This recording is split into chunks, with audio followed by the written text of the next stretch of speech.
All right.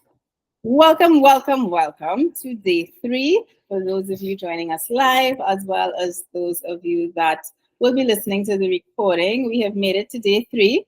So give yourself a little pat on the back that you are still going from day one. So just to recap a little bit, we started a 5-day journey with day one, where we focused on just the importance of doing occasional detoxing and the power of hydration in the detox process in order to get it kick-started. So your action steps, hopefully you would have increased your water intake, you would have cut out the sugary drinks or anything that has added sugar, and set your water goals and starting your day with water. Then on day two, we would have started officially with a detox menu, which you would have received. And some of you have already given some feedback that both your kidneys are working more than they maybe are accustomed to working. And that's a good thing in this process. Hopefully, your bowels are also moving with the added fiber and water. So we are having nice bowel movements, and so we'd love for you to share in the chat or share with us directly any changes you've seen in your urine patterns or bowel patterns, because that's how we know things are working. Yes, so feel free to share that in the chat. And today's topic for day three, our focus is enhancing liver health. Now, if there's a body organ that I would say I love to talk about, other than the brain will be number one, but liver will be number two. Because our liver, just think about the name, right? It's called liver, as in we need it to live. But I like to appreciate the liver because it is, after the brain, the hardest working organ, in the sense that it's job list, right? If you think about each organ has its job, the list of responsibilities of the liver is one of the longest. So it has lots of jobs to do, and mainly things concerning your metabolism and breaking down your food so that the rest of your body can utilize it, as well as detoxification. So two things that are really important during this journey: boosting our metabolism and boosting our ability to detoxify. Yeah. This is also the organ that is responsible for breaking down all harmful substances, whether it be from drugs, chemicals in our foods, but especially alcohol. So if you do drink alcohol, your liver is the reason why you can drink alcohol and not die, because alcohol really is a toxin to our bodies. It is a poison, but our livers, thank God, are able to deactivate that poisonous impact and turn it into a substance that will not kill us. But the thing is that we can only produce so much of that enzyme that converts the alcohol. So we haven't talked about alcohol in our drinks before, but we'll just touch on that. So it's not stated as one of our action steps today, but I'm going to throw it in there that during this detox process, at least for the next 3 days, no alcohol. Yes? Can we agree to that? Okay, great. So let's jump into some of the things that, other than the toxins, in terms of the things that we can control our eating, what are the things that damages the liver most? So let's go into sugar intake and its impact on the liver. So when we eat food, any and all food, it goes through our digestive tract and begins to get absorbed. So any food that contains carbohydrate, and especially simple sugars like glucose and fructose and those what we call simple sugars that are easily absorbed, in the digestive tract into the bloodstream, the first stop after absorption is the liver. So excess sugar is one of the most harmful things to our liver. And I would add to that that excess sugar in combination with high fat. So if you think of some of our favorite desserts, generally all of them are a combination of high sugar or excess sugar as well as high fat. And that is like the deadly combination for our liver because it overworks your liver in a way that it is not able to break down and distribute all of those excess sugars and fats at the same time.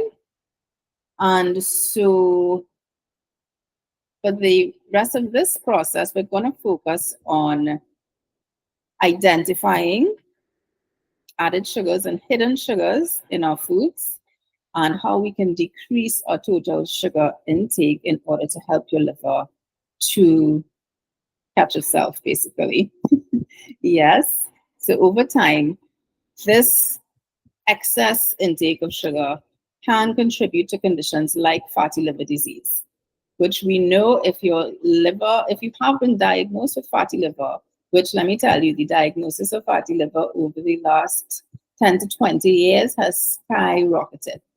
Fatty liver used to be something called, associated with alcohol intake, but now that diagnosis is called non-alcoholic fatty liver because it's associated not with alcohol intake.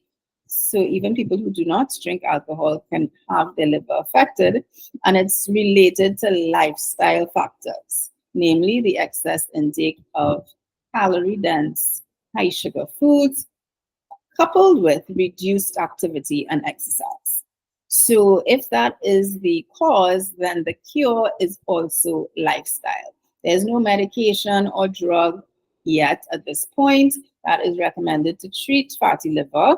It's all lifestyle interventions. So you should feel good about this 5-day journey that you're on is helping or beginning to address some of the lifestyle issues that will allow your liver to function more optimally.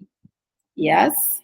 And the magical thing about the liver is that while all of our organs have some potential to self-renew, it's been known for a really long time, for decades, that the liver can regenerate itself.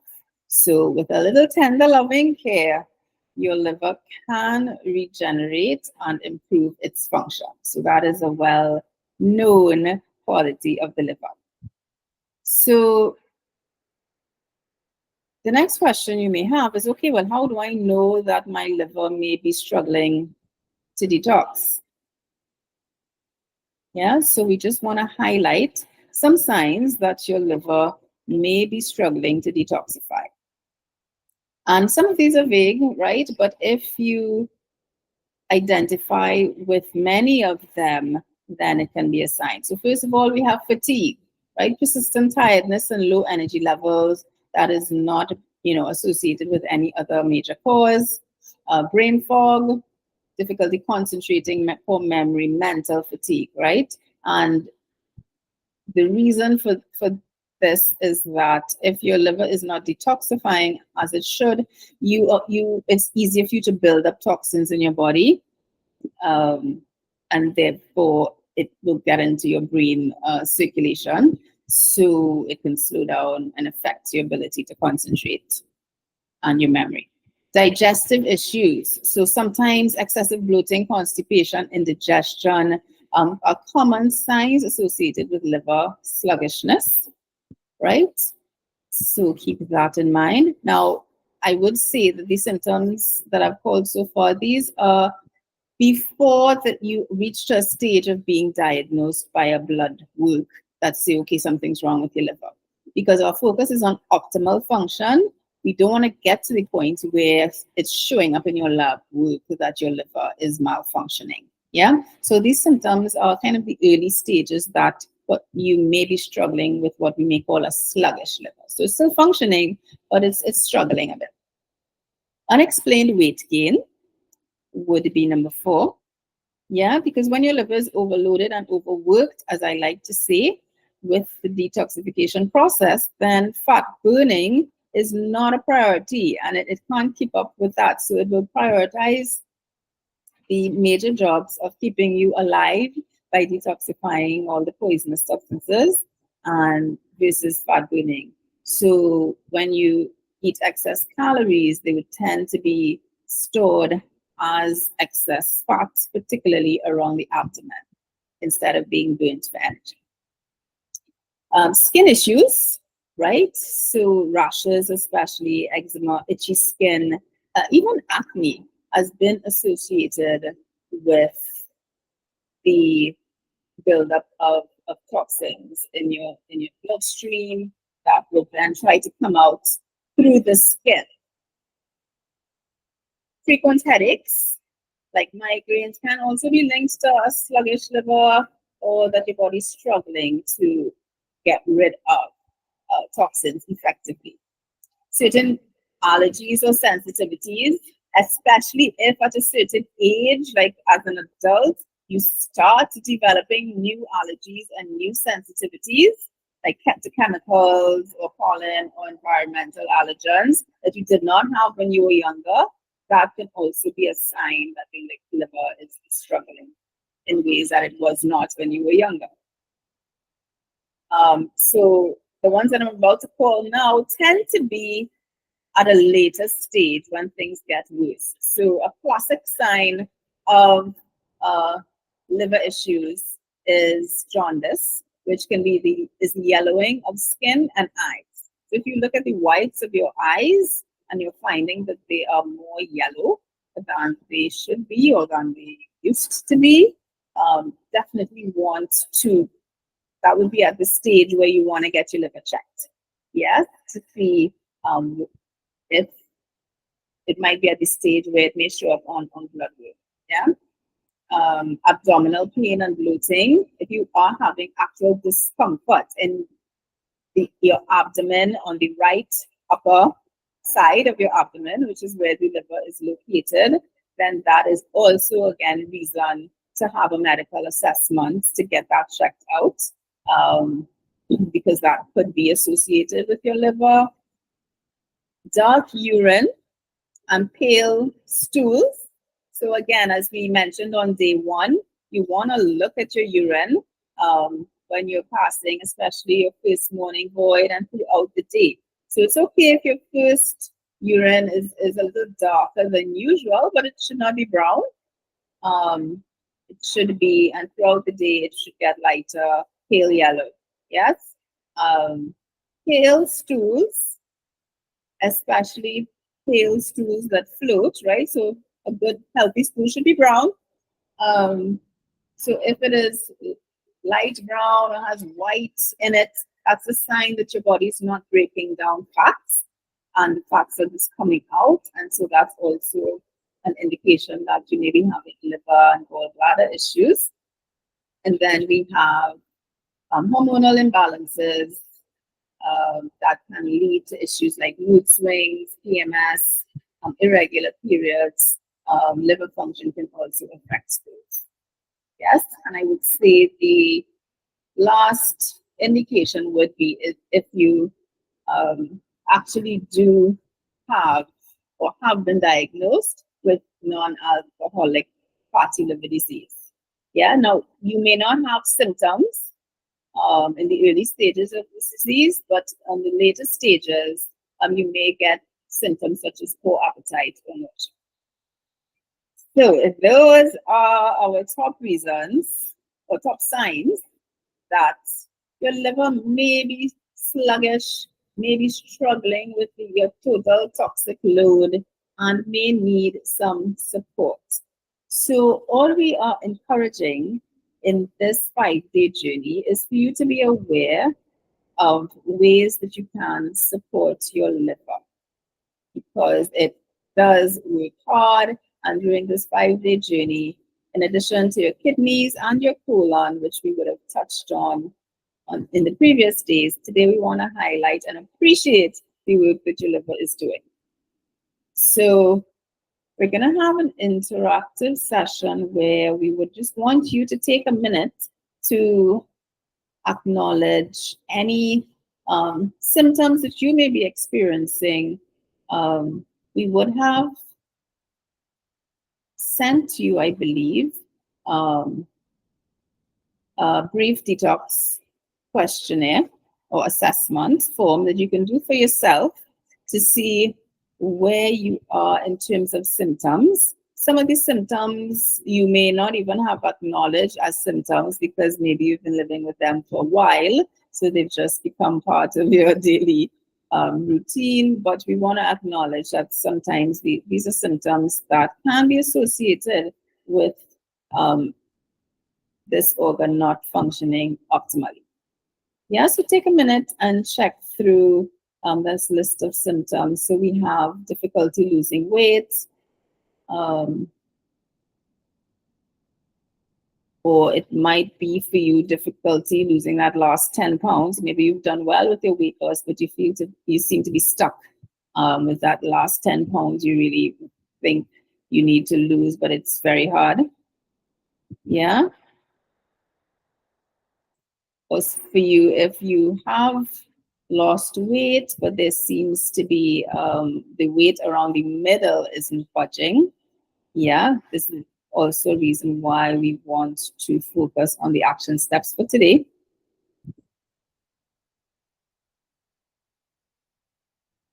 So let's go into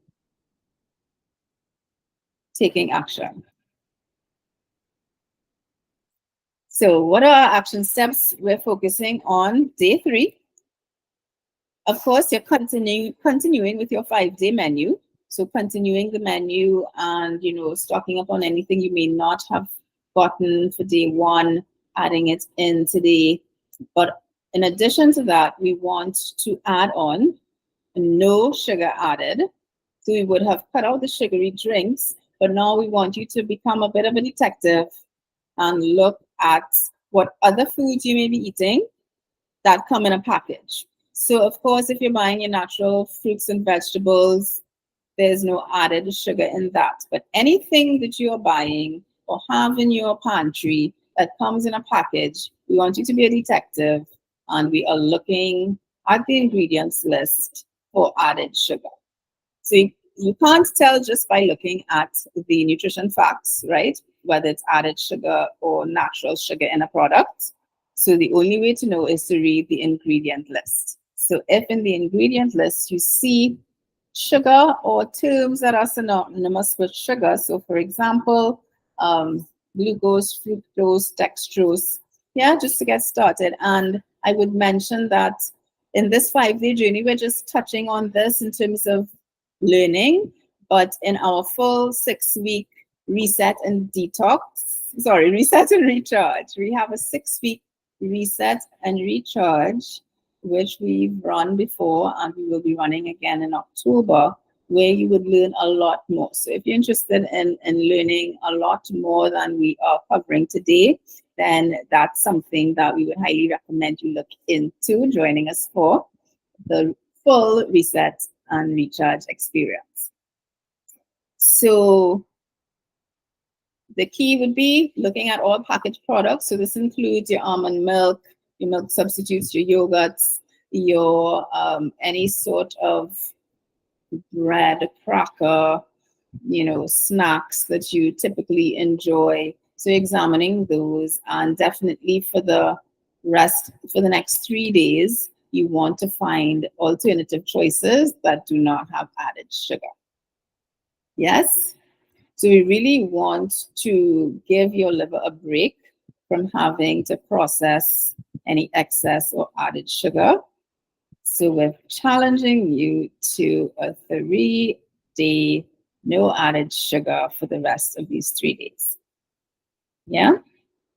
And the second thing would be if you find yourself craving sugar during this process, right? So we're on day 3. So you have 3 more days, day 3, 4, and 5. You may, as you cut out the sugar, you may already have started craving the sugar if it's something that is a regular part of your diet. And so if you do find yourself craving sugar, we want you to, one, acknowledge it and write it in your journal.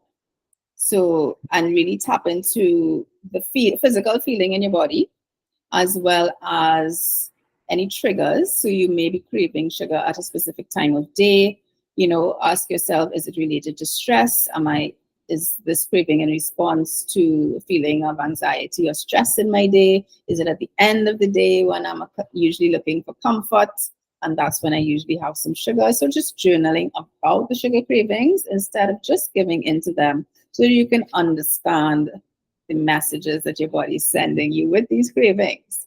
But we are encouraging you not to give in to the cravings. So what can you do instead of giving in to the cravings?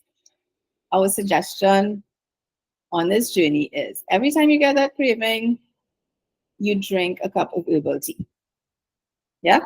So you can be your green tea, many of the teas we would have mentioned in the plan, drinking a cup of herbal tea to train your body that so that every time you crave sugar, you don't feed it sugar. Because if every time your body asks for it, you give it to it, it thinks, okay, well, I expect to get it every time I ask for it. So we're just asking you to commit to 3 days of not giving into those sugar cravings. Be mindful, journal about it, be aware of them, and then drink some herbal tea. Yeah. Okay, let's go into our commitment for today. If you have any questions, feel free to write in the chat. So our daily commitment for today would be, today we have a fun challenge for you, which is to take a picture of your favorite sugary treat, as in if you have it in the house, right? Don't go out and buy it. You could go in the grocery and take a picture of it. You can go to the bakery and take a picture of it, but don't buy it, right? Don't do that to yourself. But if you have it at home, or you can just find a picture of it online, right? So you don't have to tempt yourself to go find it. Yeah, so take a picture of your favorite sugary treat and post it on your social media, whether it be Instagram, WhatsApp, your choice, with the affirmation for today, which is, my body has the power to heal. I support it by caring for my liver. With the hashtag sweet enough, like you are already sweet enough. And also remember to hashtag or tag Empower Nutrition so that we can find your place and have some fun with you on that one. Yes? Okay. Any questions? We'll just jump right into questions. The herbal teas that you say, does it have to be store bought, or I can pick my lemongrass from outside and boil it? Definitely, definitely. You can make your own, your lemongrass. I recently tried, of course, bay leaf is a good one. Yes, I do that too. Ginger. I Yes. recently started star anise, which, Yes, I. typically we would But only all you put see, in all those coffee. things you're calling there, I put Yes, them together in a pot and boil it in the morning and drink it out throughout excellent. the day with Yes, orange peel and yes, yes, stuff like yes. that. Yes, Yes, yes. It's of like course, a cinnamon. Cinnamon would be a great one to yes, boil as yes, well because that has a naturally sweet taste. So that's yes. what we want to encourage you to use over the next 3 days if Mm-hmm. you have any sugar craving. So we're wrapping up, and so we want to sum up with our action for today. You're continuing with your menu, but we're just adding the additional challenge that not just the things you're eating for this week, but things in your pantry, things that you are your go-tos for snacks or breakfast stuff. Go through your pantry and see how much sugar is in it, see how much carbs are in it, so that you become aware, right? And you can also challenge your friends. Part of what we want to do with this free 5-day journey is also have you be an inspiration to your friends. So as they see you taking action, that's really why we want you to post as well, that you can also be a bit of a ambassador in terms of helping and inspiring other people to take simple actions. So, challenge your friends to post their favorite sugary treat and find out how much sugar is in it.